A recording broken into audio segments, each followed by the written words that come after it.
Hi friends, welcome to More Human. Hola Marina, bienvenida. Marina es una médica española con la cual vamos a estar conversando hoy. ¿Cómo estás, Marina? Hola Daniela, muy bien. ¿Cómo estás ¿Todo tú? bien? ¿Todo bien? Gracias por estar aquí y conversando con nosotros, conmigo. Marina, comienzo por preguntarte, cuéntame un poquito de tu background, así un poquito cómo eres, cómo es Marina de persona y cómo Marina entró en el mundo de la medicina. Bueno, de persona diría que soy bueno, pues un poco como lo que tú comentabas, muy activa, me gusta mucho involucrarme en diferentes cosas. La medicina, desde muy pequeñita me gustaba mucho y me llamaba mucho la atención todas las cosas de la biología, el cuerpo humano, y es verdad que tuvimos en la familia alguien que estuvo enfermo y eso ya me llamó mucho la atención y dije, pues yo me voy a hacer médico también. Y Muy así bien. fue como me empecé la carrera. Sí, La carrera, muy bien. Y eres pediatra, ¿verdad? soy pediatra, sí. ¿Y los niños por qué? ¿Alguna motivación extra, alguna cosa? Sí, bueno, me encantan los niños siempre, desde siempre. Me divierte mucho trabajar con niños, me parece mucho más tierno, mucho más agradable que trabajar con adultos, sin ofender a los adultos pobres, pero Claro, con claro, niños siempre es todo más divertido. Y me gusta mucho, sí. Ya muy bien. que quería hacer pediatría prácticamente desde que empecé medicina ya sabía que quería hacer pediatría. Luego ya me subespecialicé más y ahora hago neonatología, o sea, trabajo con bebés Sí, con los chiquitos, bebés, con claro, recién nacidos, pero también con niños más mayores a veces. muy bien. Me gusta mucho, sí. Y, y bueno, cuéntame un poquito, o sea, cuando acabaste la carrera, ¿todavía trabajaste un poquito fuera del contexto de cooperación internacional? ¿O cómo fue tu entrada en este contexto de trabajo? Pues mira, en realidad fue justo cuando terminé la carrera, o sea, antes de hacer la especialidad. Normalmente en España uno cuando termina la carrera lo primero que hace es presentarse a un examen que se llama el MIR para que es lo que te da acceso a las diferentes especialidades. Y yo lo que hice fue salirme un poco de eso y tomarme un año entre medias y me fui a Camerún un año como voluntaria, como médico generalista sin haber hecho la especialidad todavía. Entonces estuve un año en un dispensario en Camerún, en una zona rural, pues como voluntaria. Y la verdad que la experiencia fue muy bonita. Y a partir de entonces, la verdad que nunca me terminé, o sea, siempre me mantuve enganchada a la cooperación, el voluntariado, etcétera. O sea, yo cuando volví al año siguiente sí que empecé la especialización, pero sí todos los años iba en algún momento y sí que me mantuve ahí en contacto. Así que podemos decir que esa experiencia en Camerún te cambió la vida, ¿no? Sí, sí, sí, Sí. efectivamente. Muy bien. Bueno, luego volviste y comenzaste a hacer la especialidad. ¿Qué tal fue el regreso? O sea, porque este fue la primera vez, ¿no? Que cambiaste completamente de contexto. ¿Cómo Sí. fue? Lo digo por la experiencia también personal un poco, ¿no? ¿Cómo fue después de un año regresar a, bueno, a Sí, lo que normalmente sería tu casa y tus costumbres, tus amigos? fue un shock, la verdad. Sí que de esto ha pasado bastantes años y sí que es verdad que yo ahora digo que ahora cuando me voy y vuelvo ya como que mi cuerpo se ha adaptado a cambiar de situación y ya no lo noto tanto, pero la primera vez lo noté mucho. Lo noté mucho Claro. con las cosas del día a día, todo, o sea, y las relaciones con los amigos, de pronto te sientes como fuera de lugar, no entiendes a veces cosas que parecen importantes, dices esto no me Lo encaja. comenzaste a relativizar todo, ¿no? Sí, hay cosas que te tienes que readaptar porque de pronto dices, pero claro, si es que yo estaba allí donde a nadie le importaba a la hora que fueran y, o sea, había como otras prioridades y de pronto llegas aquí, te tienes que como volver al mundo, también un mundo con mucho consumo, con mucha, un poco superficial a veces, ¿no? Y entonces Una realidad distinta, claro. tienes que intentar no juzgarlo tampoco, pues son realidades diferentes y ya está. Mm, ya, o sea, entiendo lo que me quieres decir, ¿no? Damos todo un poco por hecho de que esta es nuestra realidad, estas son las cosas que tenemos, luego te vas a una realidad tan distinta y bueno, todo lo revaloras, ¿no? Todo tienes una perspectiva diferente de todo. Sí. Cuéntame en qué lugares has trabajado. Fuera de España. Sí. En África he estado en Camerún, como te dije aquella primera vez, que luego he vuelto varias veces.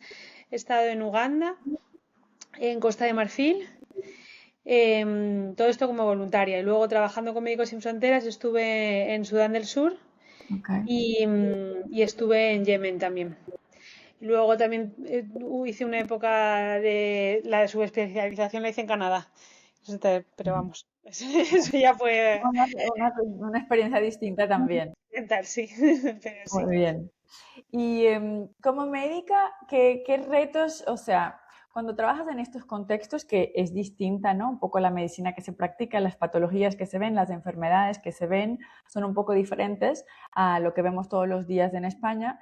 ¿Cuál fue tu experiencia personal de esto es muy difícil para mí? O sea, hablando técnicamente desde el punto de vista como profesional, ¿cuáles fueron, claro, hoy después de tanta experiencia lo manejas muy bien, pero primera, segunda misión o primero proyecto como voluntaria, ¿qué dificultades sentías? ¿Qué retos te encontraste?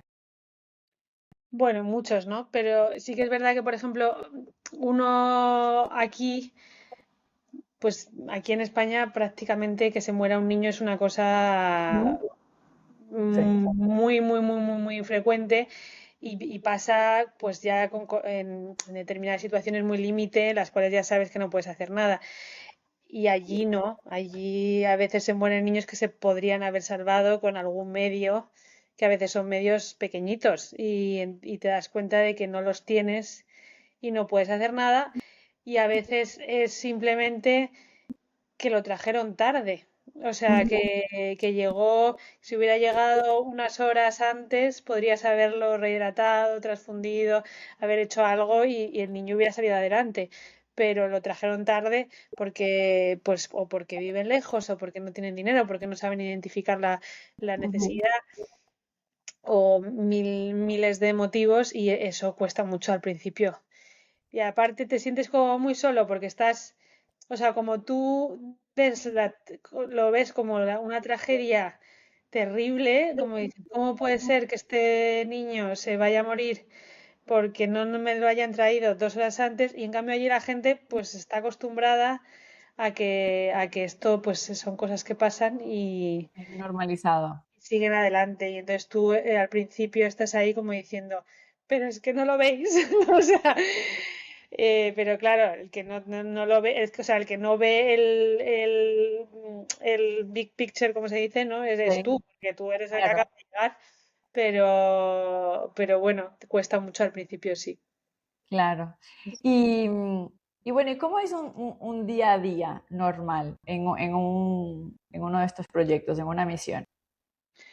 Uf, te ¿Cómo es? diría O sea, cuéntame un poquito de cómo son los horarios, cómo es la porque casa, cómo... el día dura 24 horas literalmente. No es, tú no te vas a casa nunca, o sea, nunca acaba el trabajo. Normalmente, o sea, suele ser que te despiertas y vas al hospital por la mañana y empiezas a hacer la ronda y van surgiendo emergencias constantemente. Todo el rato te llaman. Que viene un niño de urgencias, que no sé qué, aquel niño de la plata se ha puesto peor, vete para allá, que se han acabado los antibióticos de no sé qué, que qué hacemos ahora. Es todo el rato como apagando fuegos constantemente. Y cuando consigues, dices, crees que has terminado la ronda, te vas a comer, no sé qué, te llaman que ha llegado uno que le ha mordido una serpiente, y a las 2 de la Sí. mañana te vuelven a llamar que aquel otro ahora está que no respira y que no sé cuántos, y así es todos los días. Normalmente, ¿cuánto duran estas misiones? Las misiones, las de Médicos Sin Fronteras, duran 6 meses. Ok. Es Eh, bastante tiempo, ¿eh? es mucho tiempo, sí. Es Para mucho la tiempo. carga de trabajo que tenemos, o sea, a ver, hay misiones con más y con menos. Yo justo, además la última que hice, que fue la que te digo que hicimos en Yemen, era muchísima carga de trabajo. O sea, era un hospital que tenía 80 camas de neonatología, 60 camas de desnutrición y 20 camas de pediatría general. Y yo era la única pediatra expatriada. Luego había algún pediatra nacional, pero que justo Sí, además muchos renunciaron, o sea que hubo muchos tiempos en los que estaba yo sola. Entonces esto era constantemente, no el trabajo. o sea, siempre había alguien, Qué había algo. grave. Ujú. Y entonces era muy duro para estar 6 meses, que encima porque no llegaba mi reemplazo, fueron 7 o 7 y pico. Es, Se eh, alarga, ¿no? Se alarga mucho. es Has hecho mucho. una cosa interesante. A veces tenemos a mí me preguntan bastante, me imagino que tú también, que tienes otros compañeros médicos contigo en la casa, pero normalmente estás tú sola, ¿no? Como expatriada, luego tienes otros colegas que son de otras áreas. Explícame un poquito cómo funciona esto en la temática en la casa, eh, restricciones, por ejemplo, esta última misión que me estabas contando, un poquito el contexto y cómo era tu vida allí. Nosotros, o sea, eso que muchas veces todo el mundo te pregunta, ¿no? Que si, por ejemplo, ya mi pareja trabaja conmigo en Microsinfectas, todo el mundo dice, ah, pues él es médico también. No, él es economista. Claro, Entonces, normalmente a veces somos dos, tres médicos como mucho, ok. como mucho. O sea, en Yemen, porque era una misión grande, sí que éramos dos o tres médicos. A veces solamente hay un médico, una enfermera y luego hay un logista, alguien que se encarga de la parte de finanzas y recursos humanos. Y luego está el jefe de misión, que puede ser que puede ser, o sea, como lo que llaman el field coordinator, y puede venir de cualquier rama. Digamos que es alguien que tiene más experiencia Correcto. y que se encarga un poco de como de organizarlo todo. Y luego, dependiendo, a veces también suele haber alguien de salud mental, que puede ser un psicólogo o un psiquiatra. Ok.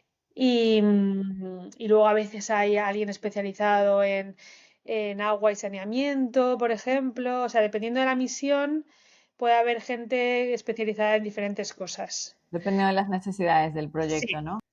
Y Y los expatriados, esos somos los que vivimos en la casa, pero luego el proyecto en sí, el cimiento es el personal local, o sea, la gente correcto. de allí, que se contrata allí, que son todos los que son médicos, enfermeras, luego tienes administrativos, tienes las secretarias, tienes eh, las limpiadoras, las que cocinan, los que constructores, o sea, hay todo el mundo, hay mucha gente contratada a nivel local. Los expatriados somos un porcentaje pequeñito de gente que Y está en ahí. la casa entonces viven todos juntos, me imagino, personas de diferentes backgrounds, ¿no? Profesiones, posiciones y también nacionalidades. Sí, ¿Y cómo es esta convivencia? Al final de uno de estos días que ya nos contaste, que es así, súper largo, intenso, que apenas a veces no tienes tiempo para parar a comer, ¿cómo es después llegar a la casa de un día largo y que son 10 personas, 15 personas de diferentes, bueno, países y nacionalidades y costumbres? ¿Cómo es ese día a día?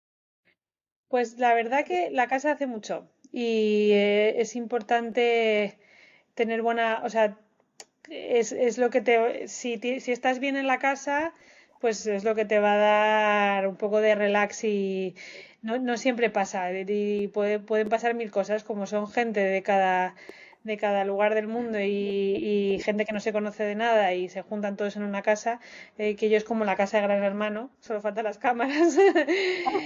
Todo con cada uno en su habitación y luego tenemos como las zonas comunes y hay que convivir.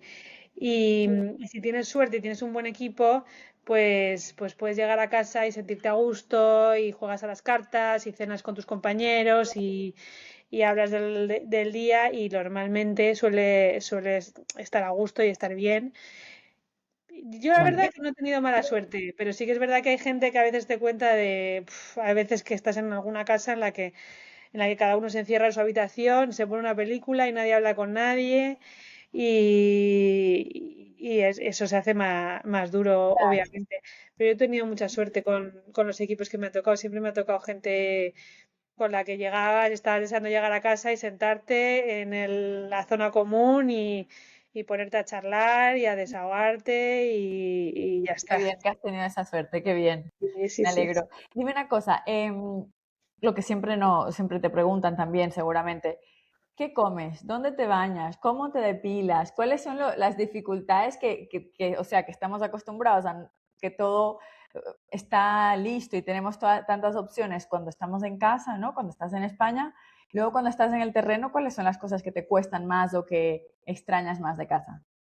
Sí, o sea, la ducha de agua caliente es una cosa que nadie la valora como el valor que tiene. Eso es una cosa maravillosa.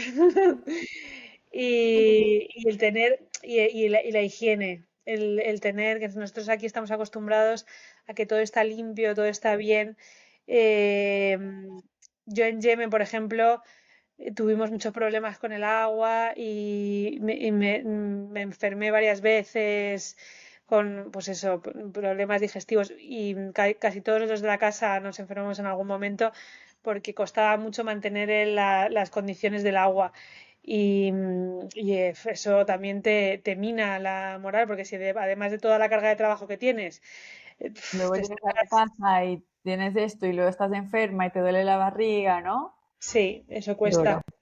Y la comida, la verdad que se esfuerza mucho. Solemos tener un cocinero local que Ujú. nos suele preparar siempre cosas variadas y cosas ricas para que todo el mundo coma, pero es verdad que a veces, por ejemplo, en Yemen sí que había más comida de todo, pero por ejemplo en Sudán del Sur nos llegaba la comida en avión. Ok. Entonces, cada 2 semanas. Entonces, por ejemplo, la fruta te duraba la primera semana, la segunda semana ya no había fruta, porque ya no estaba Ah, fresca. sí. Las cosas frescas se iban acabando y ya no había. Entonces, llegaba unos días que lo único que quedaba era arroz. Entonces, pues arroz y beans y judías. Y entonces, arroz y judías todos los días. Entonces, también eso te agota un poco porque, pues eso, uno echa de menos pues tener una variedad, un poco elegir lo que quiere Mm. comer. Pero bueno, se Bueno, lleva. aquí estás, ¿no? Así que Sí, bien. Dime una cosa, y me has hablado de Yemen. Cuéntame un poquito, porque no todo el mundo sabe, ¿qué está pasando en Yemen? ¿Cuál es el mayor conflicto, los mayores problemas que están ocurriendo, desde hace tiempo ya, que ocurren? ¿Cuál es la situación? Así un resumen desde tu perspectiva. bueno, resumen muy resumido.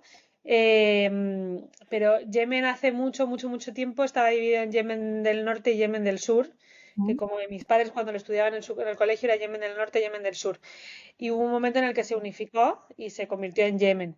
Y durante muchos años fue un país, pues bueno, pues como todos de Oriente Medio, que sí, o sea, estaba más o menos desarrollado, la gente estudiaba, la gente les iba bien, tenían, o sea, bastante desarrollo. Oportunidades, sí. Sí, pero bueno, hubo un momento que se volvieron o sea, porque sabes que hay como mucha separación dentro de los musulmanes entre chiitas y sunitas, ¿no? Entonces, pues bueno, hubo un golpe de estado y se volvió a separar, hubo como una facción rebelde que volvió a salir y se volvió a separar y empezó una guerra civil que ya lleva pues 10 años o más Sí. y entonces se ha vuelto a separar un poco como más o menos lo que era Yemen del Norte y Yemen del Sur, que uno de los lados es más radical, que es el que ahora los habrás escuchado mucho por todo el tema Ujú, de sí. los hutis que están apoyando más a Gaza, etcétera y que atacan los barcos americanos y tal. Entonces, pues nosotros estábamos en esa zona, la zona de los hutis, que son los rebeldes. Ujú. Y en el otro lado, la parte del sur, es la parte que en teoría es la oficial, pero donde vive la mayor parte de la gente es porque esta parte del sur es muy desértica, es la parte del norte. Entonces, 10 años de guerra civil destruye un país. O sea, Ahí, eso claro.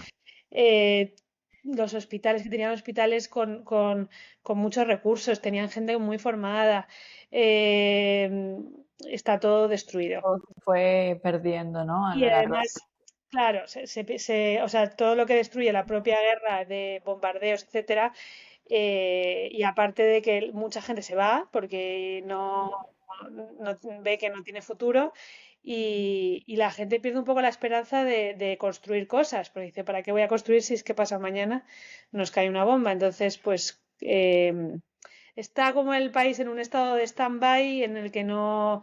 y entonces ahora hay muchísima pobreza y bueno, pues es una pena, pero así es como está. Marina, yo ahora te estaba escuchando y te voy a hacer otra pregunta que te hacen mucho seguramente. ¿Y no te da miedo? ¿No tienes miedo cuando te vas a lugares de estos? ¿Cómo gestionas esta sensación de la seguridad? Que bueno, habrán medidas, lógicamente, pero ¿cómo lo gestionas? La verdad que no me da miedo, pero o sea, yo sé que hay mucha parte de seguridad dentro de la ONG eh, o sea, que sabe dónde estamos, tiene muchísimas medidas de seguridad, hablan siempre con un bando y con el otro y para decirles, mira, nosotros solamente estamos aquí para ayudar a la población, somos Ujú. neutrales, por lo tanto, si queréis que estemos aquí, si os interesa, no nos ataquéis. Si nos Claro, atacáis, vamos a ir. Entonces a la gente, como les interesa que estemos, pues claro. no nos tiene por qué hacer nada. Lo cual no quita que por poder pueden pasar Sabemos cosas. que a veces pasan cosas, ¿no? Sí, pero la realidad es que en el día a día uno está tan centrado en lo que está haciendo Ujú. que no piensa en esas cosas. Hay veces que, pues por lo que sea, pues dicen, bueno, ha habido un problema o lo que sea, hoy no se puede ir al hospital porque va a haber movimiento de tropas, va a haber no sé qué, entonces hoy os tenéis que quedar encerrados. Te da como cierta así un poco de, bueno, ¿qué va a pasar? Pero realmente yo sensación de peligro así en el día a día no lo notas. Tú estás ahí, pues ya está. Claro, Es igual también lo que has dicho, ¿no? Tienes tantas cosas todo el día que, bueno, sí, vas haciendo, ¿no? Este es el verdadero concepto que los humanitarios dicen mucho, ¿no? Que cómo es estar en el terreno, intenso, ¿no? Es como muy intenso, porque siempre está pasando algo y tú pues estás, como has dicho al inicio, con la sensación de apagando fuegos y estás focada pues en tratar de resolver eso que tienes delante de ti, ¿correcto? totalmente, sí. No te da para pensar más. Claro, Es ya. suficiente. Sí, sí. Sí, me imagino que sí.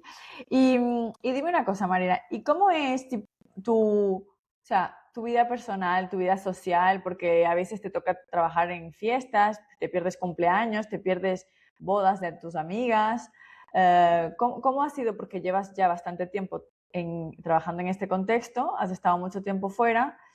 ¿Cómo ha sido el equilibrio de la parte social? Ya me has dicho que tienes pareja, luego también ya te voy a preguntar sobre esto, pero ¿cómo es un poco estás alejada? O sea, si estás en Yemen, si estás en Camerún, pues lo que pasa en España, ¿cómo te mantienes conectada con tu red de apoyo en España? O a lo mejor ya has ido pues disociando un poco. Bueno, eso cuesta un poco, pero sí que es verdad que cuando tienes, o sea, cuando vienes, pues aprovechas más el tiempo. Porque Mm, también entre misión y misión nos solemos tomar unos meses de descanso son ok, muy necesarios. Y sí que es verdad que llegado como cierta edad, ya como que las amistades se convierten un poco así, ¿no? Que no pasa nada si llevas 6 meses sin verte o un año sin verte, lo retomas un poco de donde lo dejaste sin problema, ¿no? claro.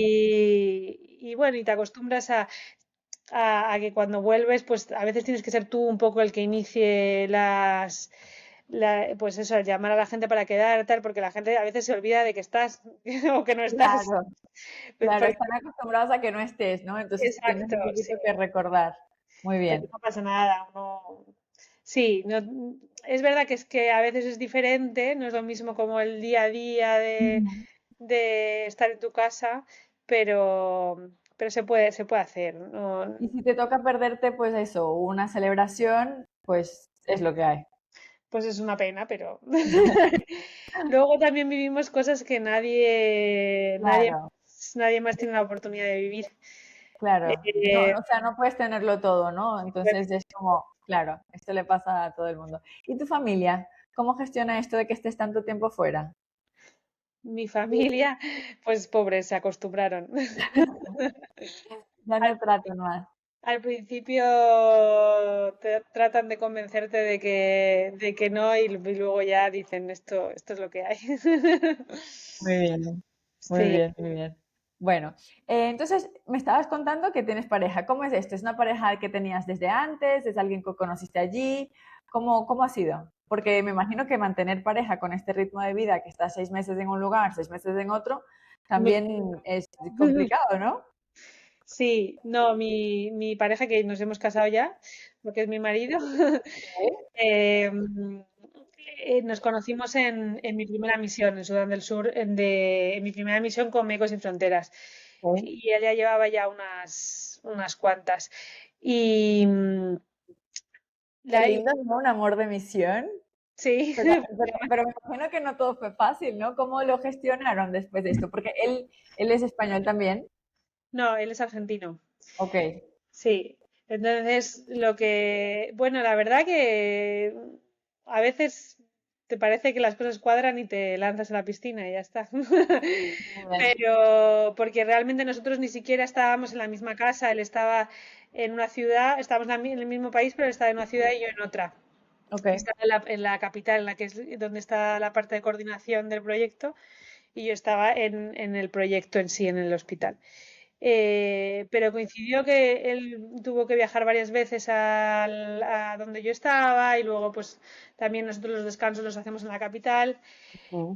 y bueno, luego pues hicimos coincidir las vacaciones, etcétera, y las cosas fueron encajando poco a poco. Y luego lo que hicimos fue pedir que nos mandara la siguiente misión juntos.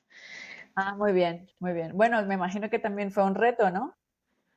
Sí, o sea, en realidad es Con una... toda esa intensidad del día a día normal que ya me contaste, las limitaciones, Sí. las dificultades de a lo mejor a veces de comida, de higiene, y entonces ahora estás con una persona todo el día. Es una apuesta, o sea, te puede salir mal, claramente, porque nosotros, más que de vacaciones, no habíamos convivido y no es lo mismo. No, es que la realidad cambia bastante, ¿no? Entonces te puede salir mal. A nosotros nos salió muy bien, pero te puede salir mal y también conozco casos que... Por eso a Médicos Sin Fronteras no le gusta nada mandar parejas, porque luego le pasa que se enfadan en mitad de misión y uno se quiere ir y entonces ya te quedas sin la persona y Claro. no les gusta nada. Pero claro, por otro lado, yo les digo, mira, es que si no, no me voy.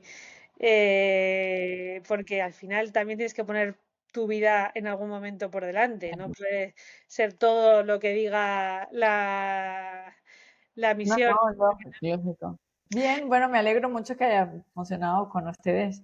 Sí, sí, Eh, un día pues los voy a tener que entrevistar juntos para que me cuenten sí. cómo ha sido esto.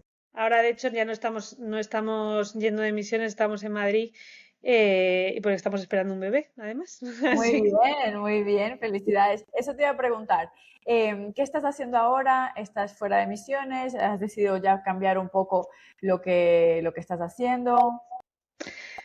ahora estamos en Madrid los dos y es lo que te decía, justo yo estoy embarazada. Estamos esperando un bebé ya para el mes que viene, o sea que queda muy poquito y esto no es compatible con esa Claro, emisión. no, Entonces, de momento estamos trabajando los dos aquí en Madrid y nos encantará volver en algún momento al terreno, pero no sabemos cuándo va a ser. claro, Es verdad claro. que hay misiones más cortitas y hay opciones de hacer cooperación con misiones más cortas y así, a lo mejor cuando la niña sea un poco más mayor, lo iremos Bueno, viendo. oportunidades no, Siempre no se queda ahí. faltarán. Claro, claro. ¿Y hace cuánto fue tú que saliste de misión, que regresaste la última vez?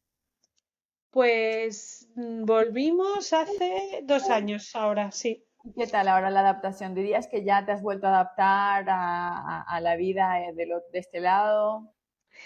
Bueno, sí, no, porque luego también hablas con tus compañeros que siguen por ahí y dices, ay, yo quiero estar. Claro, explícame este sentimiento, porque siempre la sensación de querer regresar, ¿no? Porque a mí me ha pasado un poco también, de que estamos aquí, estamos bien cuando estamos en casa, pero siempre queremos regresar. ¿Qué sientes? ¿Que tu trabajo tiene más impacto allí, tiene más valor?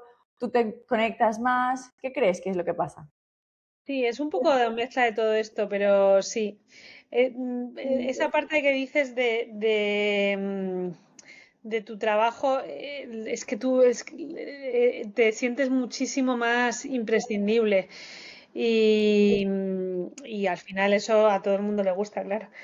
Mm, Y luego es eso, hay un algo en el día a día de allí que es diferente sí, que uno lo disfruta mucho. Entonces siempre Esto, quieres claro, volver. una realidad completamente distinta, no importa qué país estés, hay un conflicto activo y luego lo que está a tu alrededor es todo desconocido, ¿no? Porque llegas y pues te toca a veces trabajar en otros idiomas también y Sí. con staff nacional que tiene culturas totalmente diferentes, ¿cierto? Sí, sí. Y sí, conoces un montón de gente, gente que no te imaginas. Y siempre en todas las misiones te llevas a alguna persona especial con la que luego también sigues en contacto. Eh, es como que vives el día a día como mucho más intenso. Qué bien. Hay una cierta parte también como de adrenalina y de tal que todos nos volvemos un poquito adictos a eso. Bueno, sí, sí, me imagino que sí, ¿no? A la intensidad que hablabas al inicio, ¿no? Sí. Claro. Y bueno, y para gestionar toda esta intensidad, como estos cambios y así, hoy en día sabemos, bueno, hace muchos años y cada vez tenemos más conciencia de la salud mental, la salud física, emocional, es tratar de estar lo mejor posible. ¿Tienes algún ritual, algún mecanismo, algunas costumbres que hagas cuando estás en el terreno para, en medio de ese caos, en medio de que un día que pierdes un paciente, poder como que nivelar otra vez tu energía? No, o sea, ritual como tal, no, pero a mí me ha ayudado mucho la gente, la verdad, el socializar con la gente que estás allí. Bueno, No, o sea, sí, sí, siempre intentas hacer algo de deporte o pues eso, de meditación o lo que sea, pero realmente lo que a mí me ha ayudado cuando estaba allí es el tener una persona refugio que con la que dices, pues mira lo que me ha pasado y ya está, y te desahogas y lloras y tienes que llorar o lo que tengas que hacer y ya está, y sigues adelante. muy bien. Y dime una cosa, ahora conociendo estas realidades diferentes, si pudieras saber esto, lo bueno y lo malo, antes de haber entrado en este contexto de cooperación internacional, ¿lo hubieras hecho igual? ¿O hubieras dicho, no, prefiero no tener contacto con esto y así tengo una vida pues más estándar, va más para mi entorno, más normal, con menos cosas? No, No, no no, cambiaría por nada. De hecho, muchas veces pienso, qué suerte que como que los planetas se alinearon, porque hay veces que estas cosas te surgen o no te surgen. Y qué suerte que todo se confabuló para que yo acabara haciendo todas estas cosas y viviendo todo esto. qué bien. ¿Y Porque sí, no sería quien soy. te sientes muy realizada? La verdad que a veces que pienso, digo, bueno, pues, o sea, a ver, todavía me quedan miles de cosas por vivir y por hacer. Ahora voy a Ujú. ser madre, imagínate, ¿no? Pero aún así yo pienso, sí, ya he hecho un montón de cosas. Digo, si mañana me atropella un autobús, pues también ya viví una vida muy plena. No pasa nada. Bueno, no va a pasar nada, pero es Pero bonito tener ese sentimiento, ¿no? Al final, contigo misma de realización, de estoy contenta con lo que he hecho, con lo que he logrado. sí, sí, sí. ¿Qué consejo le darías a una marina que, bueno, que estudió medicina, que está acabando, que está haciendo la especialidad y que quisiera, o sea, te escucha y dice, ay, esto es súper interesante, me gustaría tener alguna experiencia de estas? Porque claro, cuando comenzamos, lo vamos haciendo sobre la marcha, sobre todo si eres la única persona de tu entorno, pero tú ahora con toda la experiencia que tienes, ¿qué consejo le darías a alguien que quisiera entrar Hombre, yo en como este? digo, a mucha gente, de hecho, pues eso, al final alguien que te conoce, lo que sea, te pone en contacto con alguien que acaba de salir de la carrera. Yo siempre le digo que si tienen la espinita, que lo tienen que hacer. Muy bien, Porque todo el mundo tiene miedo al principio, y si me pasa algo, y si no sé qué, y si pierdo un año, y si nada, nada. Digo, si tú si tienes la espinita, lánzate. sí, O muy sea, bien, no es imposible que te arrepientas. Y si te arrepientes, te vuelves, ya está, no pasa nada. O sea, a salir en claro. aviones todos los días, pero nunca ninguno se ha vuelto. O sea que. Muy bien, nunca ninguno se ha vuelto de tus compañeros, no has visto a nadie que haya dicho, Yo, esto fue una mala decisión, no, no quiero volver. o sea, sí he conocido, no así gente directa, pero gente que se arrepintió al final no fue. Ok, Pero, pero de estar allí y decir me tengo que volver, no. muy Nadie, bien, muy bien, muy bien. nadie. Todo el mundo está allí encantado. Luego estás deseando que te llegue el día de volver. Cuando llegas allí 7 meses, estás contando los días, y diciendo, ¿Qué me es lo quiero primero ir. que haces cuando llegas a casa? ¿Qué es lo primero que haces? Cuando llego a casa, lavar Sí, la una ropa, ducha de agua caliente. la ducha de agua caliente, la ropa limpia, eso son cosas que uno no lo valora. Y la comida de mamá. Claro, claro, claro. Es que es muy interesante, ¿no? Son aquellas cosas básicas, el agua, el poder beber agua que no te vas a sentir mal, no te vas a enfermar, la ducha de agua caliente y la comida, ¿no? Cosas que normalmente no pensamos en nuestro día a día. Totalmente. Las damos por hecho y no. Claro, Sí, claro, sí. claro. Muy bien. Y dime una cosa. Si hay algún lugar o algún contexto que no, que te gustaría ir, que dices, bueno, conozco este contexto, me gustaría, o por ejemplo, algún tipo de misión con el cual te identifiques más, algún tipo de posición dentro de lo que haces, de gestionar equipos o alguna cosa en particular.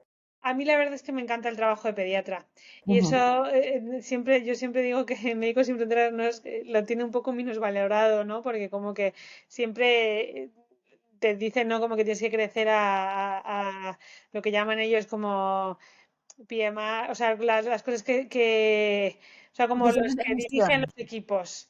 Exacto. Pero a mí el trabajo de pediatra me encanta, es que no lo cambio por Contacto con el y el paciente, ¿cierto? contacto con el paciente es que me parece vital. A ver, obviamente las posiciones son importantes y hay que tener a alguien que dirija, pero a mí lo Ujú. que me gusta es hacer mi especialidad porque además es que no todo el mundo la puede hacer. Entonces, Correcto. y no suele haber pediatras en los sitios a los que vas. Entonces me gusta mucho eso y luego me gusta mucho la formación. O sea, siempre que voy hago mucha formación con los médicos locales y me Ok. encanta eso. Y además luego suelo seguir teniendo contacto con ellos. Cuando a veces tienen algún caso me escriben por WhatsApp, que eso es una cosa que ha cambiado un montón desde que yo me fui a aquella primera vez, que me Ajá. acuerdo que no teníamos ni teléfonos, ni teníamos, o sea, Claro, con el avance de la tecnología. claro, y ahora en casi todas las misiones que vas tienes internet y Mm. con casi todos los médicos con los que he trabajado por ahí tienes su número de WhatsApp y te pueden escribir, oye, mira, esto cómo lo harías, no sé qué, y Muy eso bien, ¿no? me Qué encanta. bonito. Sí, O sea, yo entiendo que tu rol principal es como tratar de pasar un poco tu conocimiento práctico, o sea, de todo lo que estudiaste, porque claro, tú tuviste más oportunidad de estudiar, más tiempo, con más detalle, con más especialidad, algo, y en estos lugares, en estos contextos, las universidades pues igual no son tan bien estructuradas, no hay la posibilidad de hacer una especialidad, entonces tú vas y tratas de como en la práctica, ¿no? Al eso, lado a pies de cama, de enseñarles para que tengan esta herramienta, ¿cierto? eso es, sí. Muy bien, Sí, y darles además también herramientas, o sea, más y protocolos y cosas nuevas que puedan ir aplicando, y eso me gusta mucho. Sí. muy bien, muy bien. No, y me imagino que también para ellos es bonito, ¿no? Es, o sea, es un intercambio de conocimiento y de cultura y de alguien que viene de fuera, o sea, que es en las dos direcciones. Tú ganas, tú aprendes y ellos también, ¿cierto? Claro, y les sirve una vez que yo me voy, pueden seguir utilizándolo, ¿no? No sirve nada Claro, que vaya uno y intente arreglarlo todo por sí mismo. Es mucho muy mejor bien, si la gente que se queda allí ya empieza a hacer las cosas también de otra manera. muy bien. Y dime una cosa, ¿alguna historia que te acuerdes, que te recuerdes que por buena o por menos buena te haya quedado y siempre la cuentas o alguna cosa de, no sé, de a nivel de cultura que pensabas que era de una manera, después de otra, y que, bueno, fue un momento que siempre recuerdas y lo cuentas? Uf, es que tengo mil. A ver, cuéntame un par de cosas. Pues no sé, te voy a contar, o sea, la primera que se me viene a la cabeza, en Sudán del Sur. Pues vino una mamá con una prematurita que acababa de nacer, que pesaba 1 kilo, prácticamente muy pequeña, y bueno, y todo el mundo pensaba, esta niña se va a morir. Yo, no, venga, vamos a hacer todo lo posible, ya veréis que se puede intentar. Y la madre era la primera que me decía, pero sí, pues pesa 1 kilo, que esto no va. Y yo, bueno, ya verás, vamos a. Y la madre tenía como mucho rechazo a la niña al principio. Yo le insistía muchísimo porque además como es mi especialidad, pues entonces, Claro. es más, me aposté con el médico de allí que la niña iba a sobrevivir, que si la niña sobrevivía, él me tenía que hacer un regalo y si no yo a él o algo así, y luego nos sacábamos Ajá. un regalo mutuamente. Total, que la niña pues salió adelante. Bien. La mamá le puso de nombre Marina. Y Ay, ella me cuenta con el traductor, porque tampoco habla nuestro idioma, y me dice, que sepas que esta niña yo la iba a tirar a la basura, porque la consideraba un aborto, no pensé que fuera una niña. Y mi hermana me dijo, ¿por qué no vas al hospital ese y te la llevas a la niña y a ver si hacen algo? Y dije, bueno, pues voy a escuchar a la... la Porque la hermana sí, dice, voy a escuchar a la hermana, pero vamos, que no van a hacer nada. ya no daba nada por el bebé, claro, porque era tan pequeñita. Dice, yo la iba a tirar a la basura, yo te prometo que pensaba que no, que ya él había perdido.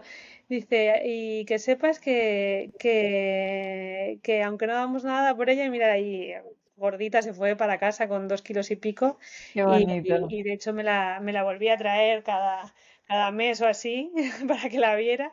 Qué bonito. Es Preciosa. muy curioso, ¿no? Es un poco también lo que ya habíamos dicho de que es un poco la cultura, la costumbre. Nosotros no perdemos pacientes, o sea, mucho menos niños, es muy poco común, a menos que sea algo muy grave, algo muy específico. Y a Mm, cambio allí hay un poco de, bueno, es la vida, hay que seguir, ¿no? claro, sí. Y claro, eso como o sea, al inicio y hasta hoy en día, ¿cómo lo gestionas? Porque no tienes el sentimiento a veces de pensar, pero no entiendo, pero cómo que no lo va a hacer o no lo va a cuidar o no lo va a pensar de esta manera? Es un tema, tienes que, o sea, hay que hacer mucho proceso. O sea, yo me acuerdo una de las primeras veces que estuve, que vi en la consulta una madre y un hijo. Esto era una Ujú. consulta que los pacientes tenían que pagar la medicación. Y entonces yo le di medicación para el niño y para la madre, pero los dos estaban enfermos. Entonces la madre solamente tenía dinero para pagar la medicación de uno de los dos y prefirió pagar la suya. Y tú te quedas como diciendo, ¿cómo? O sea, Ya, no lo entiendo. Y cuando me lo explicaban, y además luego le dimos gratis la del niño, o sea, no pasa. Pero yo no me cabía en la cabeza, pero claro, luego claro. lo entiendes y dices, vale, este bebé de un año, a lo mejor no se va a morir de esto, pero a lo mejor se va a morir de la siguiente malaria. Y esta señora tiene otros 7 hijos en casa que cuidar, que si se muere ella, se mueren todos. Entonces, Claro, claro, realmente ella lo que está haciendo es un sacrificio mucho mayor que el no cuidarse a ella, porque ella seguramente tiene este mismo sentimiento por su bebé, pero luego dice, pero es que en casa, ¿quién va a trabajar después para llevar comida, no? claro, pero es que yo creo que ni siquiera tiene que hacer todo ese proceso mental porque es algo que ya está como muy instaurado en la forma de ver la sociedad en la familia y todo. Y entonces, y los niños muy pequeñitos, pues es una pena, pero tienen menos valor porque muchas veces no llegan a pasar los 5 años. Y entonces, claro, a nosotros nos chocan muchísimo. O sea, para nosotros es una bomba, pero para ellos es algo que es así. Y es como es, y es que no tienen que explicarte nada, o sea, no tienen que hacer ni siquiera ese proceso de, no, pero Ujú. a ver, es que tal, que simplemente esa vida no Ya, vale tanto y es como es, y es que y nosotros desde fuera no somos tampoco quien para juzgarlo, ¿sabes? claro, son realidades distintas, ¿no? Son necesidades distintas. Claro, Sí, muy sí, bien. pero choca mucho. Sin duda, sí, sin duda. Y bueno, y de las condiciones de vida, ya hablamos del día a día, tienes la dificultad de que a veces no está el agua, no está la comida, no está esto. Em, pero, ¿y cómo es? A veces zonas, como tú has dicho, muy rural, ¿no? ¿Sales? ¿Puedes salir con frecuencia o estás siempre encerrada en un sitio? ¿O cómo es? Pues depende de la seguridad. Ok. Entonces hay sitios en los que tienes un poquito más de libertad para moverte y hay Ujú. sitios en los que no puedes salir nada. Y Ok. esto sí que es, muy difícil de llevar a largo plazo. Haces vida hospital, casa, casa, hospital, hospital, casa, casa, hospital. Y a lo mejor tienes como una terraza, un patio en la casa donde estar Mm, un poco al aire libre, pero no puedes salir a dar un paseo. cuesta, ¿eh? Eso es difícil, sí. Me Sí, sí. imagino. Una isla Muy bien. tampoco no puedes. Ahí tienes que estar mentalmente siempre hacer, ¿no? Tratar de no, bueno, de mantenerte un poco lo más saludable posible, pero me imagino que Sí, es más difícil. Muy sí. bien. Marina, yo antes de acabar tengo dos preguntas cortitas para hacerte, para que siempre me gusta acabar el podcast con estas dos preguntas. No sé si me quieres contar alguna otra cosita antes de eso. No, ya. Bueno, mira, si te preguntara dos mitos del mundo humanitario, cosas que antes o de entrar tú a este contexto de trabajo o que escuchas de otras personas que no tienen conocimiento, que siempre dicen una o dos cosas del trabajo de cooperación internacional y que al final tú de dentro sabes que no son así. Bueno, una cosa que o yo es lo que yo pienso, como que la gente lo ve como un acto altruista o que haces por los demás o que no sé qué. El que se mete en el mundo humanitario es porque le gusta el mundo humanitario y Ok, punto.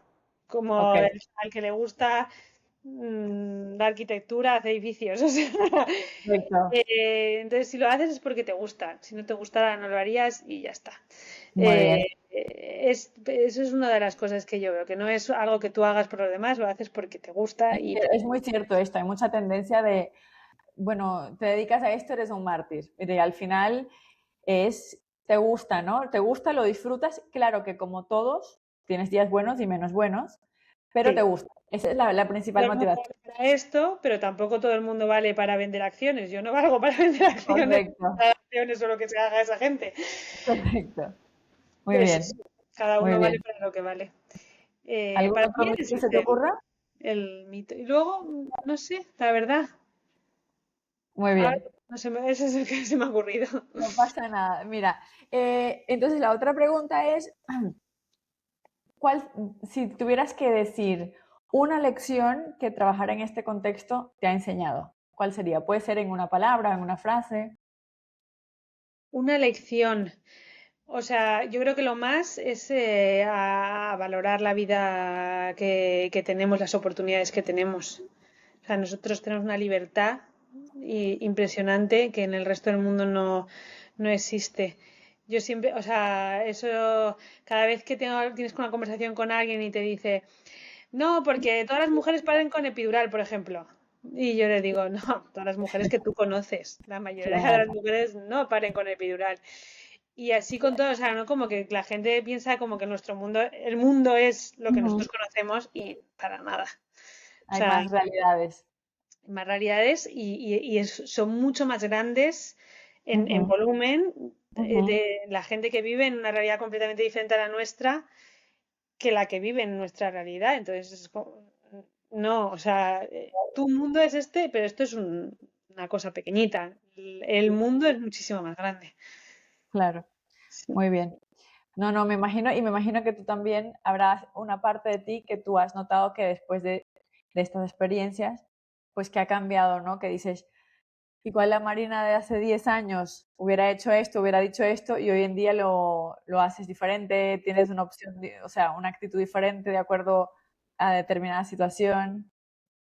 Sí, yo me considero como, o sea, mayor cambio así hacia mí es como que veo las cosas como con mucha más calma y perspectiva, o sea, como que es difícil que algo me altere o me... Es como, bueno, esto Ya se hará poco a poco, ¿no? tiene solución seguro, ya está. Muy Sí, bien. Marina, muchas gracias por compartir todo esto conmigo. Qué lindo escucharte, qué lindo conocerte. Y bueno, es cierto que te oigo y me voy con una sensación muy contenta, ¿sabes? Porque es un trabajo que es difícil, bueno, como muchos otros trabajos, pero puedo notar cómo estás contenta, cómo te gusta, cómo lo disfrutas y claro, y me ha llamado mucho la atención esta referencia siempre muy positiva hacia las personas. Así que seguro que has hecho mucho bien en todos los lugares donde has estado y la gente siempre te recuerda con mucho cariño. Así que muchas gracias, un besito y cuídate. Gracias a ti, un beso. Un besito. A ver, voy a parar de grabar.